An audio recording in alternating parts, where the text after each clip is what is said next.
After over 100 hours, Pokémon Pokopia is the first must-have Nintendo Switch 2 exclusive. Minecraft and Animal Crossing combine in Pokemon's strongest spin-off ever. Just because Pokémon Pokopia seems like an obvious idea, that doesn't mean that it was always destined to be a success. Combining the biggest and most popular media franchise on Earth with some of the most influential games of the last decade could have resulted in a hodgepodge of disparate ideas without actually capturing what is magical about the casual, cozy life simulation genre. But by combining the IP's stewards, Game Freak, with the Dragon Quest Builders 2 team from Omega Force, Pokémon Pokopia succeeds not only in being a game that Pokémon fans will love, but one with genuine life simulation chops that can sit comfortably at the top table of the genre, alongside those games that has clearly inspired it. Pokopia is an excellent life simulation game that takes the best bits from the champions of the genre and evolves it into something that Pokémon fans and cozy game fans will love. Some late game grinding doesn't dull an adventure that's as full of discovery at 100 hours as it was at 1. Pokémon Pokopia is the story of a Ditto that has lost its trainer. Ditto isn't alone. Every Pokémon has lost its trainer, as has the region of Kanto itself. Ditto wakes up in the ruins of the setting of the first Pokémon generation to find a Tangrowth, wandering the wasteland and attempting to figure out what's going on. It quickly becomes Ditto's mission to bring the Pokémon back to Kanto by creating a world that they would love to live in, and hopefully, eventually, bring the trainers back too. From the start, this is an intriguing concept for a Pokémon title. The game's central mystery of where the trainers are and why they all disappeared is one that's teased out slowly throughout the 40 to 50 hours of campaign, and even up until the story's climax, you'll be questioning where the story is going to go next. Pokopia's gameplay loop is largely centered on creating habitats that will attract new Pokémon to the area. These can be as simple as 4 squares of grass, or as complex as involving 6 bespoke items that you'll have to craft or find in the world.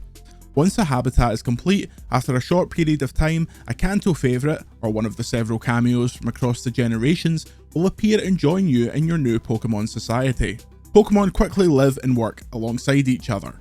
They can help you farm, mine, or even run a shop. There are lots of clever touches that really sell the idea of the Pokémon population using what they've found from a crumbling human society in an attempt to rebuild. For example, a map can be found that when hung up, a Pokémon states that they have no idea what it's for. You quickly realise that it's a map of the Kanto region that the Pokémon have hung upside down accidentally, absolutely clueless as to why humans would hang up such a boring piece of wall art. Pokopia's writing is sharp, and like the best cross-generational media, has jokes for both younger players and older members of the audience. Not only this, but the game is packed with references to the older games, anime, trading card game, and much more. It is a Pokemon anniversary celebration in all but name. When we spoke to the game's director and veteran Pokemon director Shigeru Omori about the gameplay in January, he said that he was inspired by his time as a map designer on Pokemon Ruby and Sapphire, wherein he'd place down tiles of grass and watch the Pokemon appear. In practice, the habitat system is actually a complex collection game, with almost as many habitats to find as Pokemon themselves. Virtually every environmental block found in the world is used in some way for specific habitats. There are slight frustrations when a habitat acquires an extremely specific item and there's little indication about how to discover it, but the answer is invariably to raise the environmental level of a zone or progress further in the story. Speaking of environment levels, each of the game's zone, all of which are based on areas of Kanto, have a bespoke environment level, which is calculated by the comfort level of the Pokemon in those zones.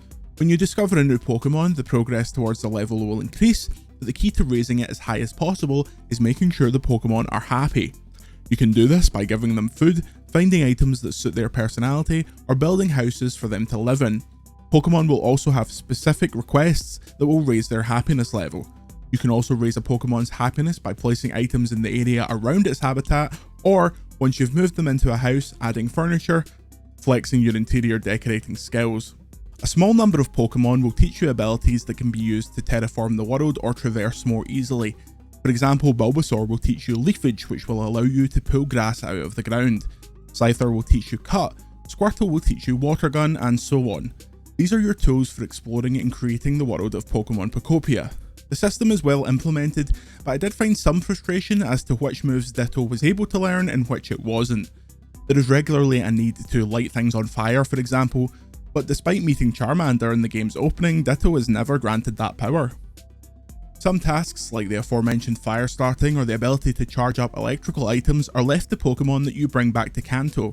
This turns some building objectives into a logic puzzle, using one Pokemon's ability to charge up a certain item, which can then be used as part of a habitat to find another Pokemon with a separate ability that you will need to progress. These moments are typically explained to the player via the story, but if you're being extremely thorough and you've already found the Pokemon required to proceed, the game will acknowledge this, compliment your commitment to administration, and carry on. The Pokemon series hasn't been known for great technical performance in recent years, but thankfully Pokopia is locked to 60 frames per second on Nintendo Switch 2 and it looks great. There's some long loads between zones, which is likely due to the fact that the game saves the location of every item, including ones you haven't picked up, which after 100 hours can be a huge amount. Regardless of why it happens, it can be frustrating, especially when darting between areas to complete the last few habitats. The Pokemon models themselves have received a refresh, which includes a new pop art style makeover given to the cast, distinct from the more realistic style that was present in Pokemon Scarlet and Violet and Pokemon Legends ZA. I also have to shout out the game's fantastic soundtrack, which features remixes of Junichi Masuda's classic Kanto themes and musical motifs from across the series. It's a soundtrack that I'm desperate to see released on streaming. Players can also find CDs throughout the world containing tracks from across the 30 years of Pokemon, which means players can create their own playlist. However, this functionality is seemingly limited to one area. Each of the game's main areas has a few major requests, which will gate the player from the next explorable area. These typically involve special variant Pokemon that are found in that area, such as Pikachu, a sickly Pikachu that lost its spark due to helping some ill friends, or Mosslax, a Snorlax that's been sleeping in a cave for so long that it's developed a green tracksuit made of moss. These major requests feel largely designed to explain some of the game's more intricate mechanics to players, as well as guide them throughout the world. They're not difficult, but the little personality moments with the Pokemon throughout them are enjoyable. Each area has one or two time-gated activities, such as construction work that will ask the player to come back tomorrow, but anything that's story critical can typically be finished within 10 to 15 real-life minutes. As expected, the real Pokemon Pokopia starts after the credits roll. The sheer number of Pokemon, habitats, items, furniture, and even whole sections of areas that we're still discovering hours later is staggering. There's a farming system, a mining system, a rudimentary way to make music, and that's before even mentioning the game's multiplayer, which sees groups of up to 4 Dittos building together. For fans of the genre, Pokopia feels like the first must-have Switch 2 exclusive. For the series' first life simulation game of this style, it's almost totally nailed the concept on its first attempt. By collating a best of from the most popular non-violent games of the last decade, Pokopia has delivered the franchise's best spin-off in modern memory and one of its best games, full stop. Its cute exterior and witty writing belie a depth that fans won't truly dig into until after the credits, and like with any game of the genre, it will be more about the massive Minecraft-style builds or Stardew Valley-like societies that fans build of their own accord, rather than the game's excellent authored content. Frustration may arise during a momentum-breaking grind that appears during the story if a player isn't prepared for it, and I'd love to have one or two more environments, as there are certain areas of Kanto that I'd love to explore that we don't get to. I suppose we'll have to build them for ourselves. We give Pokemon Pokopia 5 out of 5. VGC is supported by Patreon. Check out patreon.com/videogameschronicle for more podcasts, ad-free browsing, and extra content. Thank you for your support.